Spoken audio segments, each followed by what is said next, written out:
syempre, ito is parang naging ano na lang natin every year.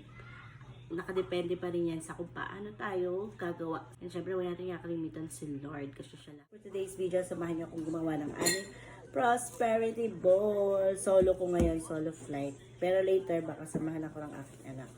So, kailangan natin dito ng 3 ampaw. Ayan. 3 set na 168 bills. 12 na egg. Pound fruits. Ayan. Napili ko is orange. Tayo ditong gold coins and paylets. Wala akong masyadong makitang mga buo eh. So, okay na yan. And then, syempre, cotton. And 1,000 peso bill na 6 pieces to. Any bills naman is okay. Basta 6 pieces. And then, meron tayong ribbon. So, start na natin. Now, we need this cotton. Sabi nila, itong cotton daw is symbolizes na bago natin siya lagyan ng bigas, cotton daw muna sa ilalim. Para daw siya yung nagsisimbolize na magaan yung whole year mo. Ayan. Then, iyan na natin yung bigas. Dagdag pa tayo ng bigas. Malalim kasi yung pinaka-bowl namin, guys. Yan, daming rice.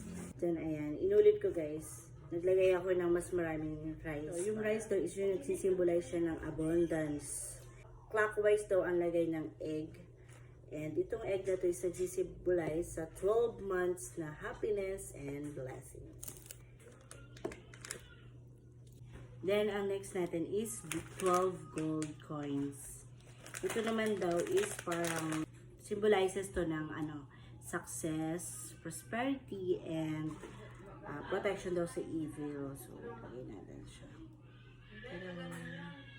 Next ay ito namang ating 1,000 bill, the 6 pieces. Nagganito na ako.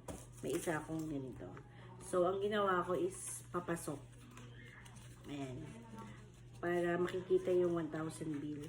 Any bill naman daw is okay. Basta 6. Tapos meron tayong 12 bay leaves daw para to balance the metal elements of this bowl. 6. Tapos, meron tayo ditong 3 168 bills na ilalagay natin sa ampaw. Pwede naman daw isa lang nito. Pwede 99 or 88. So, ayan. 168. Ayan. Ilalagay natin siya dito sa ampaw.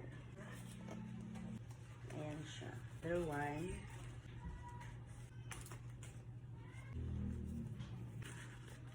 Ito is signifies daw ng fortune all the way.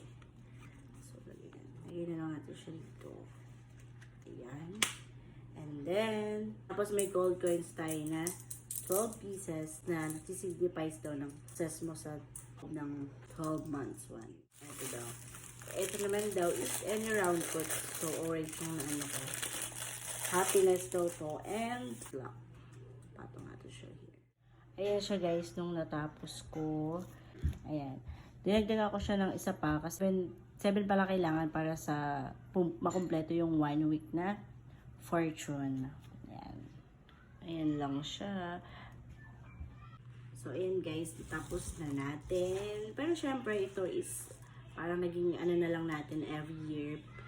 Nakadepende pa rin yan sa kung paano tayo gagawa sa loob ng isang taon. And syempre, wala natin kakalimutan si Lord kasi siya lahat talaga magbibigay ng blessings sa atin. So, ayun lang mga kayamers. Have a wonderful New Year!